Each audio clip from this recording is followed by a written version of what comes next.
a sorte, então, me designou para acompanhar a fala da Ana. Então, acho que a gente tem que parar para ouvir mesmo, né, que são um conjunto de referências que vai ser colocado diante da gente e, né, só tem a acrescentar e enriquecer, não tem várias coisas aqui.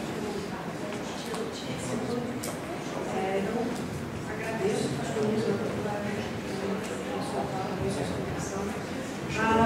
boa noite, então, senhoras e senhores. Para quem não me conhece, meu nome é Mariana Lira, como a professora Solange falou, eu dou aula no curso de graduação de Cinema e Realização Audiovisual e também participo do programa de pós-graduação em Ciências da Linguagem. Em matéria de pesquisa, o meu barato é cinema. Eu procuro entender a produção audiovisual no mundo contemporâneo a partir principalmente de um viés, nossa, como é mais incisivo agora, né? Fazer aquele coisa de tipo assim.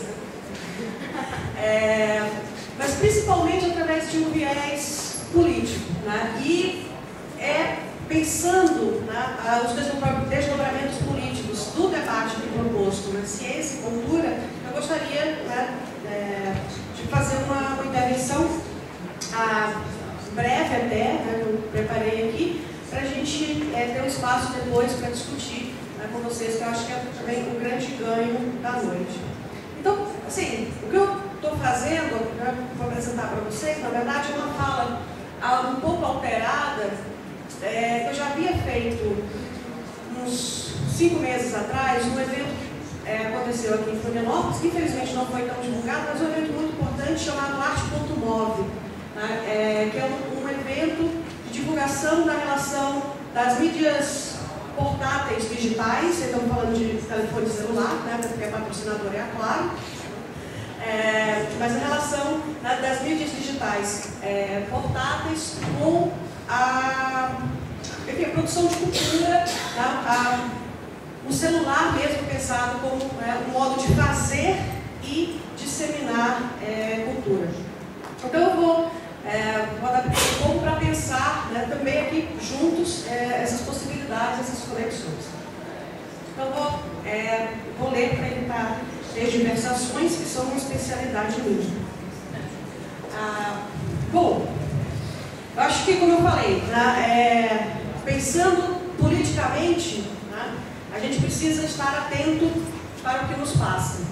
O nosso vivido é fabricado e articulado em grande parte pelas tecnologias digitais e pelas relações econômicas pautadas pelo capitalismo tardio e material e transnacional. O campo da arte, como fabricação e articulação da experiência vivida, penso eu, é extremamente produtivo, não no sentido apenas de que representa processos sociais, mas antes porque participa ativamente desses processos e ajuda a constituí-los. O poeta francês Stéphane Mallarmé escreveu que tudo se resume à estética e à economia política. Daí a importância de situarmos as implicações do que discutimos hoje em termos da relação entre estética e política, especialmente no mapeamento de como a distribuição de afetos, percepções e conceitos pode ser alterada na nossa sociedade, nessa nossa sociedade em rede, neoliberal, sociedade do pós-espetáculo, do simulacro, da proliferação das mídias digitais e da saturação do real. Em alguns momentos vocês vão ver, algumas das ideias que estão aqui, elas, né, vão lá, tangenciam outras discussões que a Ana já trouxe anteriormente. Tanto as práticas estéticas quanto a ação política definem e contestam as maneiras e as estruturas através das quais uma dada sociedade distribui as condições de possibilidade do que deve e do que não pode ser percebido, sentido, falado, ouvido. Quando nos anos 60 Marshall McLuhan sugeriu que o meio é a mensagem, ele conseguiu ver apenas parte do que realmente importa, pois é preciso ir além. Os meios não são determinantes sozinhos, independentemente do conteúdo. A redistribuição do sensível depende antes de arranjos sociais que incluem as tecnologias de mídia, mas a elas não se reduzem. A arte aceita e contesta a distribuição do sensível que, assim como na política, define quem tem o direito de falar e sobre o que se pode discutir. É essa distribuição que estabelece as regras para a arena das decisões normais, mas que também abre as oportunidades para movimentos que não operam diretamente nesses parâmetros, mas que os contestam e buscam mudá-los. A política convencional opera dentro de parâmetros já pré-estabelecidos e socialmente sancionados.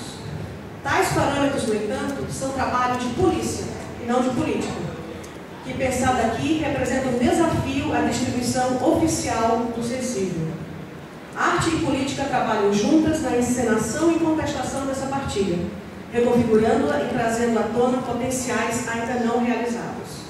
A arte é, assim, sempre uma intervenção política, não só pelo que diz, mas nas suas próprias qualidades formais e estéticas que redistribuem o sensível. Interessa-nos, então, entender como a arte opera essa redistribuição. O campo estético é feito de operações que acoplam e desacoplam o visível e seu significado, o discurso e seu efeito, criam e frustram expectativas. Tais operações não derivam das propriedades de um meio específico. Na verdade, elas podem até contradizer o uso normal de tais meios. O dispositivo técnico é, ao mesmo tempo, um dispositivo estético. E nesse nível é que a arte pode ter um significado político em determinado contexto.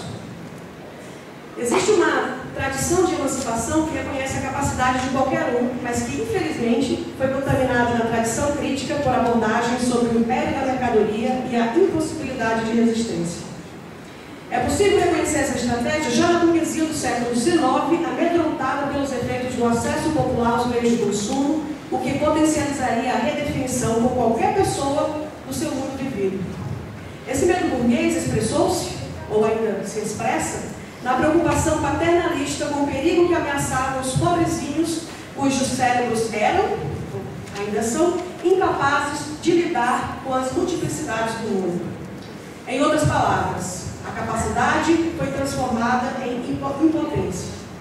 Mais ou menos como o colonizador que, diante das riquezas da América, precisa infantilizar o índio, visto então como uma criança filha de Deus, inocente e livre do pecado original, e por isso mesmo incapaz de dar valor material àquilo que para o europeu civilizado poderia ser desapropriado e explorado livremente. À medida que a classe trabalhadora se educa e começa a recusar a disciplina industrial, desafiando a hierarquia social, ela se torna trabalho imaterial, encarando a difícil situação da condição flexibilizada. Mas isso ocorre em paralelo à apropriação de novas ferramentas de escrita, de novas formas de expressão e configuração do mundo. Surge um horizonte utópico de um igualitarismo onde se repudiaria a divisão entre os que sabem e os que não sabem, os que têm e os que não têm inteligência. O que existiria nessa promessa seriam apenas seres humanos que agem e que falam de suas ações e que transformam seu trabalho em modos de expressar a humanidade em si e nos outros. Recentemente, eu não sei se vocês sabem, mas a Prefeitura do Rio de Janeiro está criando uma série de cinemas, né, nas favelas. O primeiro cinema já está pronto no Complexo do Alemão, tá? E a Prefeitura insiste em programar para esse cinema apenas blockbusters, apenas filmes, né, comerciais, enfim, chancelados pela indústria cinematográfica. A mensagem, né, digamos assim, é muito clara na Prefeitura do Rio de Janeiro. Tá? Existe um certo tipo de filme para pobre, tá? Que é aquele exatamente, né, de uma tarefa espectatorial completamente confortável, tá? E é isso, tá, o que se pode oferecer. O que esse tipo de iniciativa não consegue ver é que essas referências do blockbuster, os moradores do Complexo do Alemão já têm. O que o Estado precisa oferecer é um maior repertório. Isso acontece porque a igualdade não é um pressuposto. A Prefeitura do Rio de Janeiro não está tratando os moradores do Complexo do Alemão a partir de um pressuposto de igualdade. A Prefeitura do Rio de Janeiro está partindo do pressuposto de que os moradores do Complexo do Alemão são desiguais. Por isso, inferiores. Por isso, menos inteligentes. Tá? Então, essa atitude condescendente da Prefeitura, ela precisa ser colocada, né, em questão.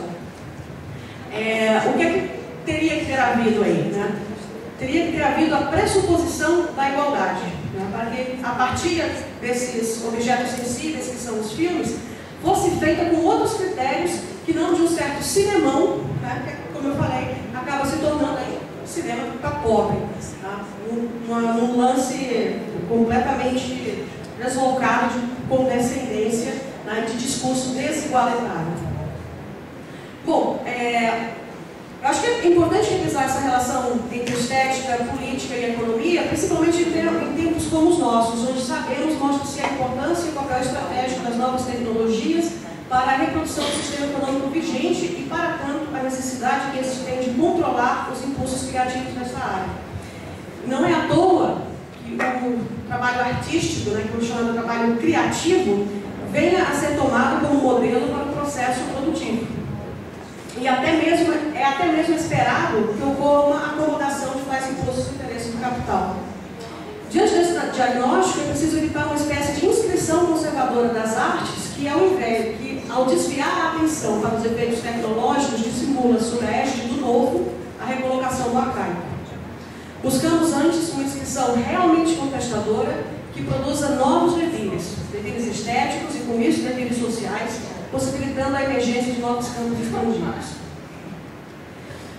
E aí, terminando, eu queria colocar que a gente vive hoje em um contexto em que o estético é o nome que se dá a uma indistinção, onde de fato não se separa da ficção, a alta cultura se miscui com a cultura popular. A hierarquia, o decoro, a estrita separação de gêneros, a distinção aristotélica entre história acidental e caótica, e a ficção bem construída e plausível, tudo isso vem abaixo. Nossa época celebra a beleza paradoxal do sujeito anônimo, do sujeito qualquer. Um documentário chamado Heart of Darkness, sobre a filmagem de Apocalipse Now, o diretor do filme, Francis Ford Coppola, disse que um dia uma garotinha gordinha de Ohio vai fazer um lindo filme com a câmera de vídeo do pai. Mal imaginava o Coppola, né, que essa garotinha gordinha, na verdade, ia se transformar hoje, né, em bilhões de possíveis produtores de cultura, e nos mais vários estratos, né, da sociedade. Então, assim, a gente tem projetos como Vídeo nas Aldeias, né, incentivando a produção audiovisual dos índios.